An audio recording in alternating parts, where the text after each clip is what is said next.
what it was. Once upon a time, it was a new castle. Yeah. And I think it'd be weird if they transitioned to just calling it castle, and then old castle. Yeah. And then very old castle. We did this before where we actually searched for, like, are there other new castles? And there also, are there old castles? And there are. Yeah, So, then, I mean, to be fair, you can't really say anything because you're from New York. Yeah. I'm not from York, because I'm not from your, side of the pond, as we would say. Sometimes, Brendan, sometimes I'm like, let's just lock in on the draft. Let's just, Maybe you could just stop. Lock in Valdes. Stop talking. just a little bit. Just let you handle it from here.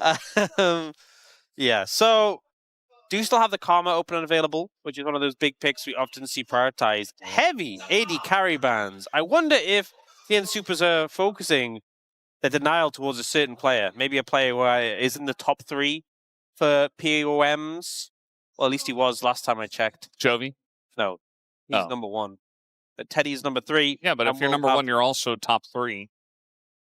Brendan, I said stop talking. And honestly, you're just making it weird. Hey, we got another AD carry ban. Yeah. But Karma's up. Karma's up, but they're going to go for the Jarvan. I suspect they're going to lean towards Ashe, Seraphine, Jarvan in this situation. So if you take the Karma, a little bit of mobile, Sivir Karma is very good, but you don't want to play Sivir into Jarvan. Do you go Jhin Karma? Do you just take the Ashe, Seraphine yourself, but then playing that into Jarvan's a little bit dangerous? You take it away, but then also you have to deal with the Karma lane, so it doesn't really feel good. I think you just kind of have to take Karma. Another thing as well is they took the Caitlyn away. I mean, this was planned by DNS because they really trimmed off the pairings that have mobility. So the really good pairings we've seen with Karma that remain are like Sivir and Jhin, which don't have the mobility. I do think Jhin at least has the longer range. You can operate at a safe distance. So they will go for that. And I expect DN Soopers to go Ashe Seraphine here in response. I'd be very surprised if they did anything else. Yeah, I mean, this is kind of just what you would expect to see. I mean, we even saw this in the first series as well. Yeah, and then we get Xin Zhao on 3 from Brion, probably. Maybe if you're feeling a little spicy, you go for Vi instead, but it probably is just Xin Zhao. And then it's just Soul Lane that's left to be picked after bans. Okay, not going for the Xin Zhao, going for the Ryze instead. It's a little bit interesting. Yeah, I mean, that's fine. It offers you a chance to ban away Cassiopeia first and foremost, but also potentially Anivia. Yeah, you can trim down the responses into the Ryze. You have that roaming pressure as well. So you can put threat onto the Ashe Seraphine. Do imagine that DNS is going to focus their bans towards the jungle. I would probably take away Xin Zhao and... Do you want Ryze? Do you want Vi? Sorry, not Ryze. Do you want Pantheon or Vi? Like, Pantheon Ryze being really strong. So, you see either of those being good. For HANJIN BRION, it's probably just going to be Anivia, Cassio. Especially Cassio has been a pick that Clozer's lent on quite a bit. Nocturne instead. Okay. I mean, if you want to get rid of the globals, there's Nocturne, Pantheon as bans. But I feel like letting Xin Zhao be open is a bit crazy. Yeah. That would be a mistake, especially into Gideon. I think guys that are like Kanavi, like Gideon, just get so much value out of a pick like Xin Zhao, and I would highly recommend that they do take that away. I mean, Gideon's Pantheon is fine too, but certainly think of Xin Zhao when I think of him. And I think this is kind of why HANJIN BRION didn't opt to go for the Xin Zhao, even though it syncs really well with the Karma. There's a lot of picks still available you can lean on. They don't ban it. They ban the Jace instead. I guess they were concerned about the Jace being picked last and not having the necessary, the response into it. But honestly, if you're concerned about that, I feel like you could have just gone Sion and be kind of fine. Looks like HANJIN BRION not going to go for Xin Zhao, not going to go for the Vi. Looking at the Lee Sin, and they do have the setup for it. So Gideon feeling confident on this pick. Definitely not as high in sort of the tier list compared to some of the alternatives. Yeah, he was getting a banned against him a decent amount after that crazy play with the Mega Cone. So definitely a comfort pick for Gideon. And we'll see how Pyosik does into the Lee Sin in the jungle matchup. Now we got to pick a blind lane for DuDu and also an answer for Ryze. We're thinking about Taliyah here for Clozer. Okay, we have seen Taliyah showing up a bit more again in recent times. And then DuDu's just going to go Renekton. Are we just going to get Gnar from casting? Or is he going to go in a different direction? I've seen Talon hovered a decent amount. I don't think they're serious hovers, especially into Renekton. So what is he actually going to play? Okay, Should be Sion. He just goes to the Sion. Okay. I personally feel like these compositions, there's nothing wrong with this, but they are just quite tame, especially compared to last series where we get like the Zyra and the Aurelia. Yeah. Pretty straightforward. I do think that mid jungle is going to be really important. There's obviously great setup from the Ryze into the Lee Sin, but both mid laners have that roaming potential and have the chance to influence bot lane. Bot lane is really the crutch of this match because Jhin is a strong 2v2, Ashe Seraphine's a strong 2v2. If you can make your way down there, burn summoners and find kills, game's going to go heavily in your favor. I do think that, you know, this Sion, if he gets ahead, might be unkillable a little bit. Make the bro story. It's what I want you guys out there to do. Just make the bro story. Where is DuDu? Wait, is that bro story like... Maybe they were trying to mean it like brostery, like history? Yeah, history. You said like bro story. Yeah. The story of bro. It's the story of bro. Well, I think they might have meant like making history. Bristory. Bristory? Yeah, make Bristory here, bro. With 5 wins in a row. And that's probably what they were referring to. They've already tied the 4-match winning streak. We'll see if they can do more as we hop on the road for game 1.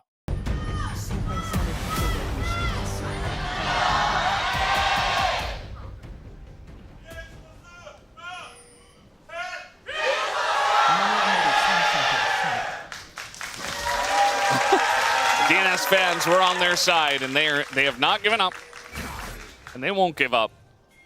That's just the nature of being a fan of one of these teams. Curious and excited about Enosh and life down here up against Teddy and Namgung. They got a tough task. Teddy and Namgung really been on fire in the bot lane, and Teddy has just been a massive carry factor in Bro's wins, so you need to hold up well in the 2v2. If you're relying on Clozer being able to move down and assist of the jungle mid, making an influence, that's great, but you have to survive to that point.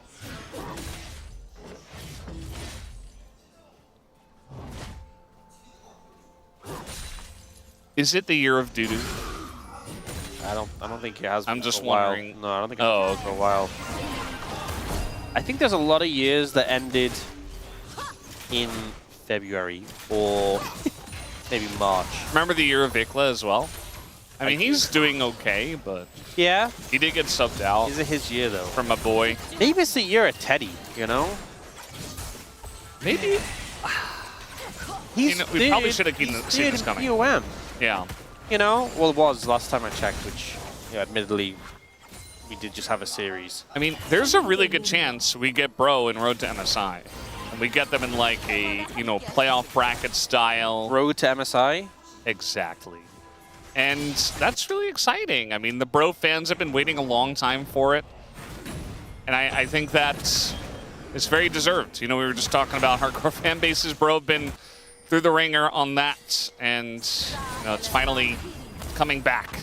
They're getting back in the playoffs. This is GIDEON here aggressively in the jungle of Pyosik. They have the pressure from bot lane. The 2 supports are here, and it really just comes down to GIDEON kind of angling him out and being Lee Sin and having the smite potential there. Okay, I did just verify, because I kept saying I haven't checked recently. I've now checked. He is still 3rd at 400 points. Chobi's first at 700, then Zach at 600, then him at 400. So yeah, still 3rd. There you go. So it could just be the year of Teddy. Yeah, I just wanted to raise that question because I felt like some of the guys that were on that list for having a year this year, not really on the list anymore. Yeah. So. That a good month. Yeah. Time to find some new candidates. The year of Namgung. Year of Enosh, maybe. Yeah. Could happen. We'll see. We'll keep tabs on it. Revitalization of DNS. Yeah. Through Enosh. So far, not seen a ton of action. Do have a bit of a CS lead building up in the bot lane. And yeah, I think, as I said, coming out of draft, mid-jungle, going to be super impactful, so they find a way to sort of open things up there. That's why I think can really shape this game. Yeah, you saw Pyosik was over there, kind of just watching Gideon take the third buff. This is some heavy pressure bot. You know, this is kind of why no one likes playing against Karma. And Karma Jhin is a really strong lane. I think, you know, I've kind of said this so many times before with the Ashe Seraphine, but the level 6 spike is insane, and Karma doesn't have that. Jhin, he can't ult in the middle of a fight. It has to be like after a fight, or, you know, before one even happens. You can't just like randomly stand there ulting when Ashe and Seraphine are in his face. So well, you can, but you're probably not going to win. No, probably not. And once again, Teddy no cleanse. So we've seen a lot of AD carries not take cleanse into this just because you want the lane power barrier. So we'll see. DNS bot lane can hit 6 and find some pressure in return. Could be good now. DuDu has already TP'd back top and is just being chunked out. So yeah, not sure exactly what happened. I feel like we've seen in the past Renekton's actually picked in the Sion, especially with the shield breaking capability. But Sion is just it's just so good nowadays. Sion just OP in the LCK specifically. Like his win rate's really high. I feel like he's doing well in lanes where he shouldn't really have the early pressure. He obviously is just a monster in team fights. I think our players have just gotten better at him. Yeah. And we've seen a lot of draft situations where he kind of just gets in and doesn't get punished. To be fair, we now have so much footage from the GOAT Sion player, you know, who is obviously playing for Lost Tones. Yeah. So maybe they've learned, they've been studying the bow spots. That's what I assume. I think that must be. I'm going to assume that's a difference maker. It's really the only explanation. Gideon's here again, but so is Pyosik. So not really going to be able to dive bot. I mean, there's all sums available. This works out well. Oh. Getting in there. I mean, casting is going to have a shield available, but it is going to disappear quickly. Pyosik got really low somehow, and now is going to be in a lot of trouble. The flash on through, and there's the root! Max range! Pyosik killed in his own jungle as Gideon picks up first blood. Not sure how he got chunked out, but Namgung there with the root flashing first to make sure the tether retains enough distance, and then Gideon comes in and finds a sonic wave. The thing is, when both junglers kind of met around bot lane, oh, the Ryze is coming. Uh-oh. Yeah, Life is just going to get shot down, and so is Enosh. Meanwhile, in the top lane, trying to get this kill on a casting, and they at least will be able to do that. Clozer, nice play to the top side of the map. The problem is, though, you killed Sion, it's a Sion. I don't think casting really cares. Is this going to suddenly snowball the matchup into DuDu solo killing Sion? No. No. And he's still going to be a Sion no matter how things spin out. But bot lane, leaning down there and helping secure those 2 kills. Teddy now being 2-0-1 with a BF sword in the inventory. He's feeling pretty good. He's feeling very good. So I am concerned for the side of DNS right now. Watch him not miss. Hits level 6 off that minion. 1, 2. Didn't even have vision. That was crazy. Yeah. So he had vision of like all the other parts of the lane. So he was like, okay, well, he has to be here. Yeah. It was still crazy. Like, it was a great read in the moment. You know what? I think I'm ready to say it. I think it is a year of Teddy. Yeah. I think after this play specifically, we're like, yeah. I think there were a lot of plays before we could have said it. This must be the moment. Now I've been thinking of it. Yeah. Yeah, it is a year of Teddy. Clozer, not like this. You just made a nice play up on the top side. Now he's just going to face check the bottom brush. Yep. And down he goes. You know what? Maybe it's a year of Gideon, too. I mean, Gideon's been awesome this year, honestly, so... No, maybe we go one step further. Maybe this is the year of the bros. I'm sure Would love to hear that. Degon, he might be whatever about it, but would love to hear it's a year of the bros. Like, how many monies has Woodid earned in the LCK stock market by investing in Bro when he did? I mean, he picked the perfect time before that win streak and went all in, so... Yeah. I think the answer is a lot. Is he just a fortune teller? Maybe. I think he's just dedicated to his favorite team. Oh, yeah, I think he's just showing passion, dedication. And I think something that the rest of the LCK Global team could really look toward, something they would want to do as well. It's just nice to see so much commitment to a favorite team. Don't see that really from other people. Yeah. It's been a while since we've seen that, so... Yeah. From specific respect, obviously, we know there's a lot of fans who show that, but we're talking specifically for the LCK Global team. Like, I couldn't imagine... I'm going to pick a random name. DGON having a level of dedication. Yeah. I mean, you know, like, when Laura was here, it was kind of obvious that she was a really big fan of KT. Oh, yeah, for sure. Yeah, like, that was really awesome to see. Some people, it's just obvious. You can just tell. Yeah. It's just, you know... They just live and breathe their favorite team. Oh.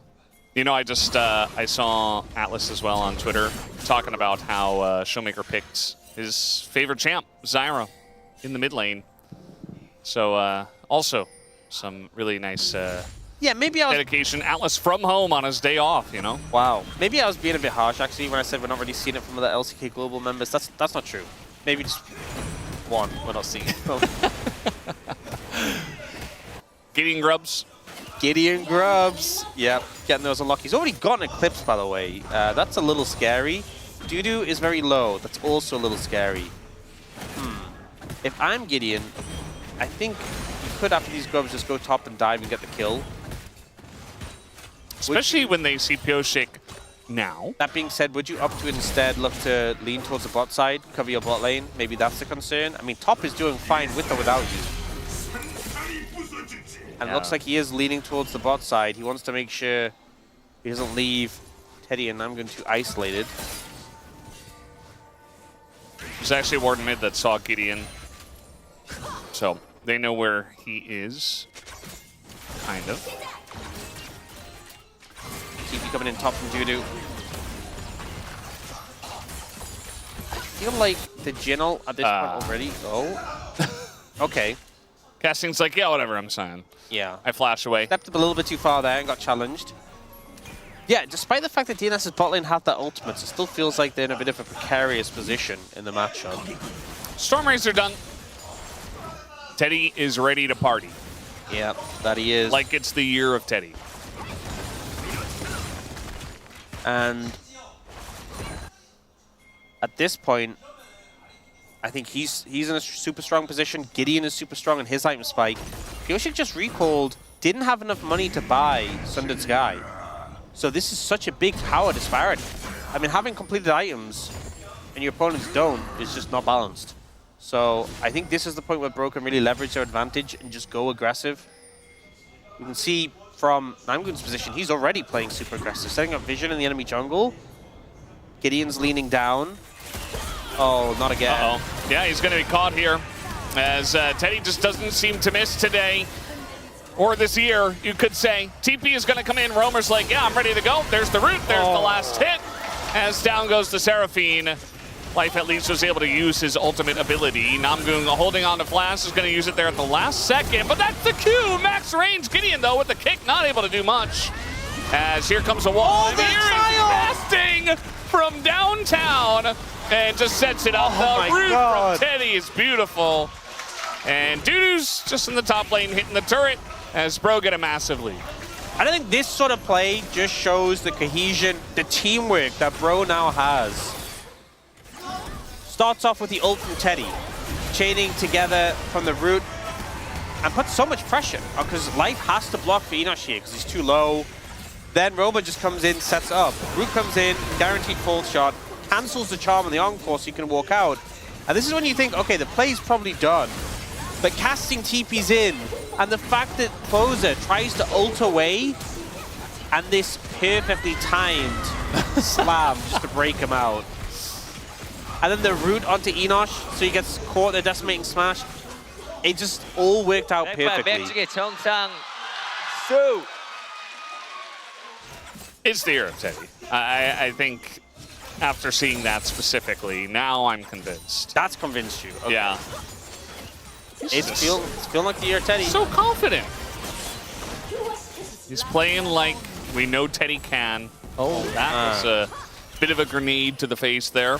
Yeah, Teddy doesn't have ultimate, and I think the DNS bot lane pretty happy that that's the case for now. Not yet. By the way, Namgung already has Mikhails.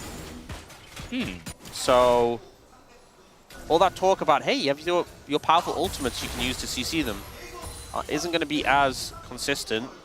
And Gideon is just playing so heavily around the bot lane, aggressively pushing into Pyosik's jungle, who just can't really do anything when not only is the Lee Sin super strong, but there's the coverage from the bottom mid lane.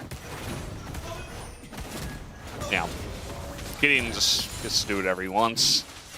Clozer's like, I'm going to pick Taliyah. I will have a global ult that can follow the Ryze, can make waves, but unfortunately things just got so bad on the bottom side of the map so early on, before that was a factor, that it even mattered. And he also ulted to kill the Sion the one time, which, you know, at least they did get that kill. Yeah, I mean, it's hard to really massively fault Clozer for making, you know, going for the top players, at least going for something. Yeah. But it feels like the bot lane is just being crushed by the pressure from the rest of Bro. And right now, the danger is you're just going to bleed out in the 2v2 as well with the advantage they're being able to garner. Especially when Teddy gets 2 items, that's going to be a bit of a problem. I know Jhin obviously comes really online on 3 and 4, but having the rapid fire Storm Rays and being this ahead of the curve just really makes it easy to just walk up, land a force shot into root, and then, you know, if Enosh runs away, you have ult to follow up. Yeah.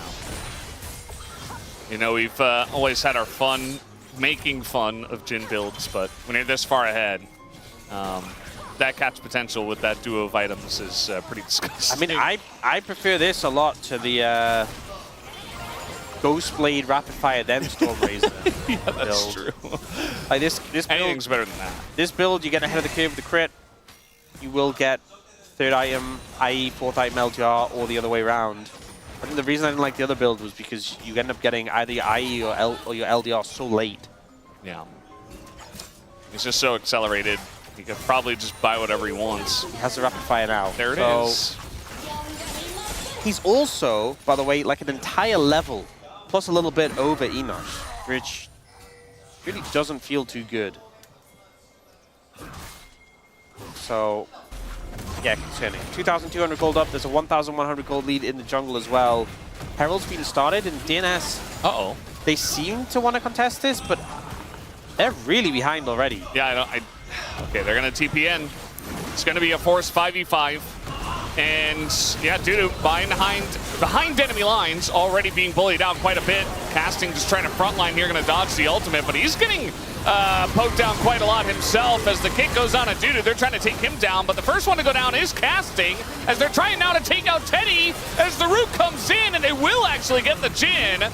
But Gideon has been untouched, as he's still very healthy, and he's the jungler. And so having that man advantage as well just means that Bro will still get this objective. A much closer fight than I think you really expected, given the goal disadvantage. I think there were some areas where Bro didn't play this super well. So we had a Sion teeping in, and Namgung burns the Mikhails on Casting. And then even though they dodge away from the Ashe arrow, they're putting a ton of damage into the Sion. The ult from the Seraphine connects onto both bot laners. There's no cleanse to come through. They flash out the Cataclysm, but the chase down is there. Enosh going super aggressive to get the damage down. And I think considering how strong the bot lane was off Bro, I think they kind of got caught sleeping a little bit there. Teddy didn't get a chance to ult even, and we think how much impact that would have had. Yeah, not ideal. I think they still have a sizable lead. That hasn't really shifted. I mean, that's the issue, is like that went about as well as it could have. I mean, if that fight was done on even gold, DNS is winning. But yeah. It wasn't, and it isn't, and they are still behind now. They have to try and get a better fight than that if they want to come back into this game. Also, a lot of summoners burn from both sides. Really means you can be more aggressive in these next few minutes, knowing that targets don't have flash. We obviously saw Gideon trying to put pressure on a DuDu, doesn't find an angle though. Herald's going to come down, probably look for that mid. Oh, already. Yeah, just poke him out, I suppose. And the last hit, Life is not having a fun time playing Seraphine. Yeah, Herald goes down mid. They are using the Weaver's Wall to try and force him away. Namgung Alright, trying to get on dead. top of Namgung here, and he is dodging everything. Got the fancy feed, and there the arrow will sail wide into the thumbs up from Namgung, who says not even close. Yeah, Pyosik trying to hold the Cataclysm. I just send it, right? He's got no flash. You want to get the kill, commit the cooldown. Instead, they kind of just awkwardly hope he's going to fall over. He doesn't. And then they don't even get the kill. And, you know, the damage was already done to the tower with the Rift Herald. It's not like the clear wall came in time to block it off. I think when you're behind like this for DNS, I get it, especially with how the team has been going. You know, they're on a big loss streak. But you have to commit and be more aggressive. Like, if you commit the Cataclysm, and then they start a fight and you lose the game, well, guess what? The game was already in a pretty losing position. But I think, like, not committing the cooldown and letting Namgung walk away feels really bad. Yeah, it's pretty rough, and I mean in this game we have an Ocean Soul. Bro definitely going to stake their claim on this one, but it does look like DNS also want to fight for it, so we might just have another 5v5. And again, if you don't hit that massive Seraphine ult this time around, I can't see it going as well as the last one. Look at the control they have all over the area with all this vision set up. Having to face check into a Sion feels really bad. I'm going to push through. Yeah, there's the root. And he's in a pretty safe position as well now if he wants to pop an ult. Yeah, he's got a good angle here. Decent amount of damage already done by Roamer, who we haven't spoken too much about. In goes, casting gonna find two, the big kick and a three, as the lineup is right there like it's bowling pins for Bro. As in goes Gideon, he has been untouchable seemingly all game. As he dives into the back line, the Sonic Wave once again onto the low health member. And yeah, I mean, Clozer also going to get locked up here by Namgung. At least he is able to flash away. Fourth shot is going to hit Clozer, as Teddy is just not missing today. And you look at the damage, everyone in Bro just putting out numbers, 3,000 from Gideon, Roamer, and Teddy, 2,000 from casting, even 1,000 from Namgung. This was them all being on the same page. This play was beautiful. Casting goes in, Gideon slides in from within the pit, gets a huge kick that not only gets a dragon, but manages to get a lot of value with the members of DNS that they get knocked through. Yeah. And then chasing down here, cleaning up the kills. It just feels like Bro playing on another level in comparison. Baron as well. Yeah, this game is pretty done. Yeah. And Bro looking as good as we expected, but unfortunately DNS kind of looking as poor as we expected in recent times. Yeah. So certainly helps out Bro that, you know, they've been playing so well, and now they get, as you mentioned it at the start of the series, a relatively easy part of their schedule, having DNS into Kium DRX on Sunday. So potential to extend this lead very, very far, much farther than it's ever been in the org's history. And just the way they're playing as well, not just the fact that they're winning. It definitely feels like they've turned a new leaf. I feel like what's so impressive is that coordination in team fights. Just feels like they have a set play in mind and they're all able to execute it together. Like casting ulting in there and Gideon just slides in for the kick immediately. It feels like, you know, in basketball you have the alley-oop. It feels like they're just constantly doing that for each other, setting each other up for all these plays. And DNS right now, really far behind. I'm not sure there is any clear recourse. Maybe looking for a pick here on a Teddy. Yeah, I mean, he has flash. He is going to get hit by the Encore, though, and there's the combo you want to see. And even down a lot of gold, they're still able to get it done. And now the Cataclysm to find casting. 2 kills go to DNS.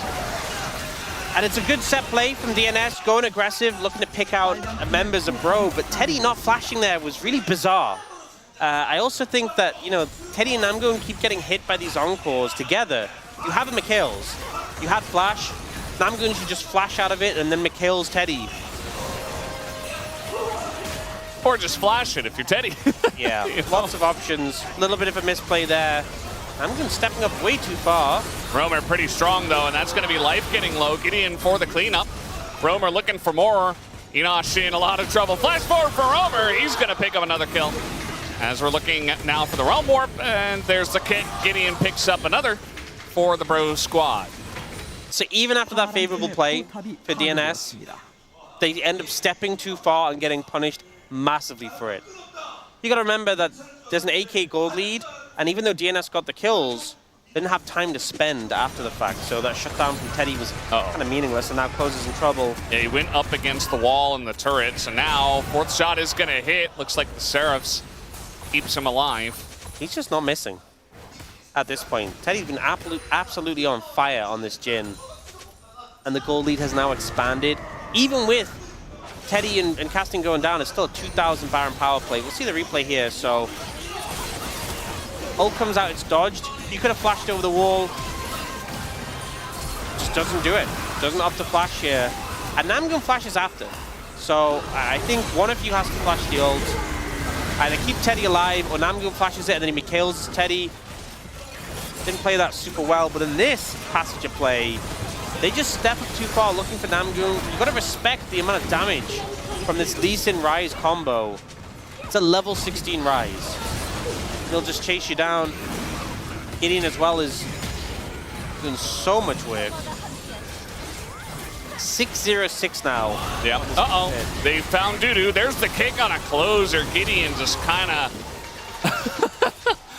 he's kind of rolling his face on the keyboard against them at this point in time.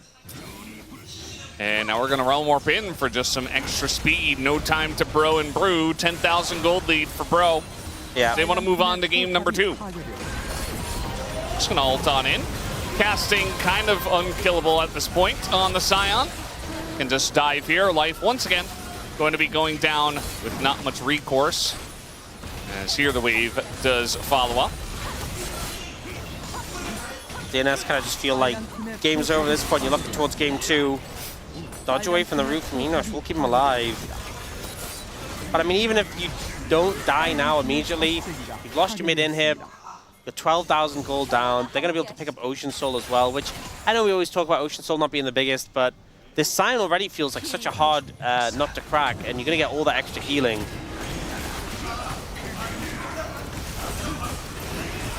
Yeah, just essentially a free objective here for the side of bro.